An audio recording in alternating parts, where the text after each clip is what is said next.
What's up, everybody? Tyson Roush, Let's Talk Jets. Hope everybody had an excellent day.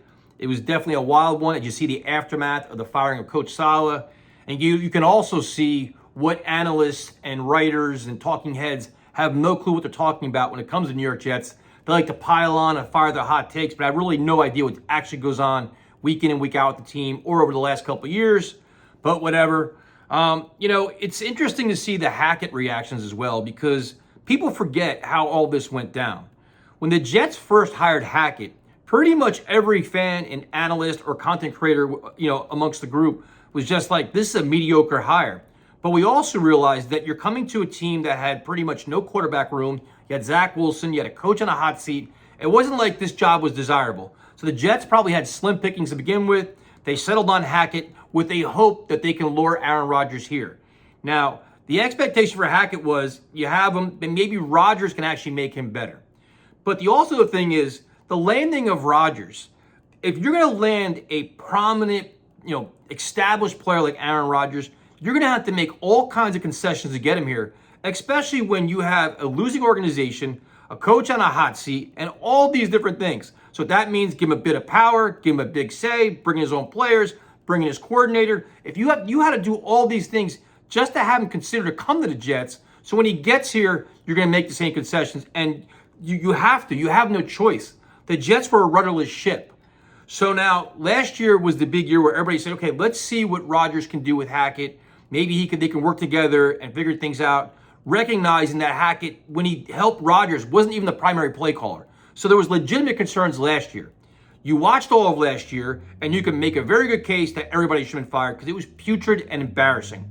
But the Jets, in the position that they were in, had to bring Hackett back to at least give Rodgers the benefit of doubt. Like, listen, this is your guy. Let's see what you can do with him. When you see the same thing as last year, you have no choice but to say, you know what? This isn't working. But the X factor of all this was that it seemed like the coach lost the locker room. The team wasn't playing hard. They looked like they weren't prepared. They were just going through the motions, and it was a lackluster performance with a team with too much talent. So firing Saleh, to me, was make a lot of sense because you don't want to waste an entire season. If your ship is sinking, you don't keep riding it down. You try to find ways to save it. And that's exactly what the Jets try to do with the firing of Saleh. Now, with the whole Hackett thing, now everybody's like, oh, you fired the wrong guy. To me, it's like this. The Jets are very smart in terms of Rodgers and everybody else knows the image that everybody's giving. They look inept. They look incompetent. They look like they're just completely dysfunctional. So they're not going to, they all to a man said, you know what? You can't keep doing the same thing over and over with the same results. You've got to make changes. So they're going to make changes. They may be subtle. They may not be.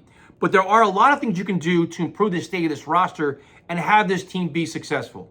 Now, a lot of this falls on Aaron Rodgers playing a lot better. And that's the whole X factor out of all of this, to be honest with you, is we all expected Hackett to struggle and things to be kind of weird and awkward. Nobody expected Rodgers to play this bad and miss some of the throws he made last week, missing screen passes. Like, with the game on the line, you expect to get vintage Rodgers, and that's not happening. And that's what's the most eye-opening thing and exposing all of the warts in this organization. So you promote Ulbrich, and you got to figure the Jets' first step is going to be clean up the offensive line. Whether it's you reassign Keith Carter, bring in a consultant, give somebody else a voice, you've got to clean up the communication. You've got to make it much more stout, much more physical, and much more tenacious. Enough with this, missed blocks and blown assignments, all this. Like, you got to streamline this and make it better. That's the first thing. If you do that, you're going to give Rodgers a chance. You can run the football. Second thing is change the play caller. And I would be shocked if Hackett is not demoted by Friday. It's going to happen. Everybody's talking about change and accountability. You can't keep doing that when you have a horrific play caller in place. Now, the one thing that we don't, or people aren't talking about, is Todd Downing's not a good play caller either.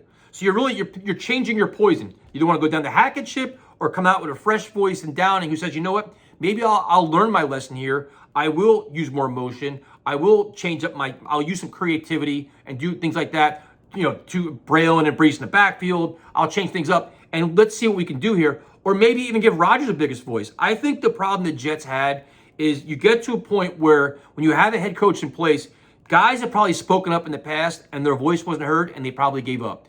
We don't like this, we don't like that. You kind of heard it last year. The players weren't happy with Carter. They weren't happy with a lot of things. And it was status quo. Everything stayed the same.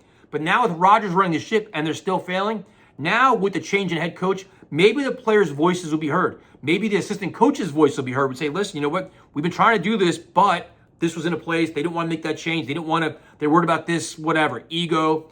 So there is a chance that things could get cleaned up. Now, I don't expect a high-flying offense, but the way the defense is playing, you just need a competent offense that can score 20 points a week, and you're going to win games. Now, the question is, can you buy into this? And to me, the one thing I hate hearing, I've gotten these tweets for a day and a half now. It's like, every time you fire a coach midseason, it never works out. If you're always going to live in the past, you're going to stay in the past. So you have to be open-minded and say, you know what? Maybe this sparks the team. You saw what happened with the Raiders last year. There's also a lot of talent and a lot of guys with pride that want to they want to win. They're tired of losing. This team hasn't made the playoffs in over a decade. I think they can rally. It's a matter of having a clear, concise voice with Ulbrich, a clear and concise plan with a clear direction, like change this, fix this, clean this up, and run with it. And then you need the leadership of Rodgers and C.J. Mosley and Mike Williams and Tyron Smith to take over, where there's no more complacency. There's no more allowing things to go on here. Like, they've got to own this mess and say, okay, listen, what we're doing now is unacceptable. We're going to raise the bar here. And there's going to be repercussions if you don't do it. I'm hoping that Ulbrich is not scared to bench players, not scared to call guys out, and just raise the level here and make everybody accountable. If they do that, there's a chance. What's the chance? I have no idea, but it's worth a shot. So in terms of, is there a reason to believe? For me, honestly, I got to see it to believe it. The Jets are saying all the right things. They want to talk about, you have to make some kind of change, and you got to, buy into different things and all lock arms, us against the world. But as the problem is, we've heard this for a while now. Now it's a matter of just showing it. And the first person that's got to show it is Aaron Rodgers. He hasn't played well. His body language has been terrible. It's obvious he's more than frustrated, and the team feeds off that. The team also fed off Robert Saleh being a zombie on the sidelines. Maybe Ulbrich gives them a spark there. So in terms of the Jets want everybody to buy in, like, you know what, this is cool, come with us. You know when you show us Monday night. Like, I want to see this team come out fired up, motivated, inspired, fast, most importantly, physical. Like, you want that ground and pound mentality on offense. Show us what you got. Like, turn the switch up a little bit. On defense, you want to see more of the same. I think they will. I think the defense is going to play well. To me, it's just, I'm curious. I want to believe, but I got to prove it now, because we're all battered and bruised at this point. We see the season going in the wrong direction. And if it does go in the wrong direction, there'll be wholesale changes in terms of the coaching staff, obviously, the general manager. Rodgers will be gone, and it's going to be a complete rebuild, especially when you have so many guys in the last year of their contract. So let me know what you guys think. Do you still believe? Is there a reason to believe? Or you're kind of like wait and see mode and kind of like pessimistic about the whole opportunity here? Talk to you later.